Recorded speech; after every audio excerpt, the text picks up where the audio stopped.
Salam, Xəbərmi YouTube kanalının daimi izləyiciləri. Hər birinizi salamlayıram. Kanala abunə olub, videoları bəyənməyi unutmayın.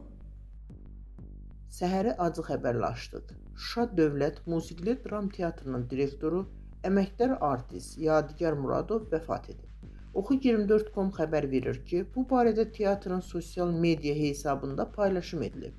Bildirilib ki, o, müalicə aldığı xəstəxanada həyata gözlərini yumub. Xatırladaq ki, səhhəti pisləşən Yadigar Muradov oktyabrın 4-də xəstəxanaya yerləşdirilmişdi. Allah rəhmət eləsin.